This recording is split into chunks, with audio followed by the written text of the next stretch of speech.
India is closely monitoring the situation in Afghanistan and has been actively engaged in regional and international efforts to maintain stability and peace in Afghanistan. संयुक्त राष्ट्र में भारत की हाजिर जवाबी किसी से छिपी नहीं। पाकिस्तान का मुद्दा हो या फिर अफगानिस्तान में भारत की भूमिका, भारत ने स्पष्टता के साथ अपने पक्ष को रखा है। एक बार फिर वो मौका आया, भारत ने अफगानिस्तान को लेकर अपनी इन्वॉल्वमेंट का जिक्र किया और संयुक्त राष्ट्र सुनता रह गया। भारत ने संयुक्त राष्ट्र सुरक्षा परिषद को अफगानिस्तान और तालिबान के मुद्दे पर एक ऐसी जानकारी दी जिसके बाद पाकिस्तान और चीन में हड़कंप मचा है। भारत ने बताया कि उसने तालिबान शासन के साथ द्विपक्षीय संबंधों से जुड़े अलग अलग मुद्दों पर चर्चा की है।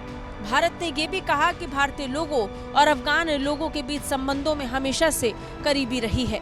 यही विशेष संबंध भारत के अफगानिस्तान के साथ मौजूदा जुड़ाव का आधार भी है। संयुक्त राष्ट्र में भारत के स्थायी प्रतिनिधि राजदूत पर्वतनेनी हरीश ने इस बात का जिक्र किया कि कैसे भारत अफगानिस्तान में एक से बढ़कर एक प्रोजेक्ट्स में हिस्सा ले रहा है। Our development partnership includes more than 500 projects spread across all provinces in Afghanistan. Since August 2021, India has delivered 27 tons of relief material, 50,000 tons of wheat, 40,000 liters of pesticides, and more than 300 tons of medicines and medical equipment to the country.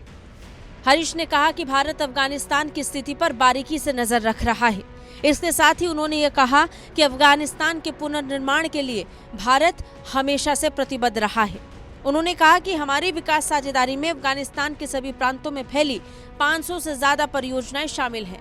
अगस्त 2021 से अब तक भारत ने देश को 27 ton राहत सामग्री, 50,000 ton गेहूं, 40,000 litre कीटनाशक और 300 टन से ज्यादा दवाइयां और चिकित्सा उपकरण मुहैया कराए हैं।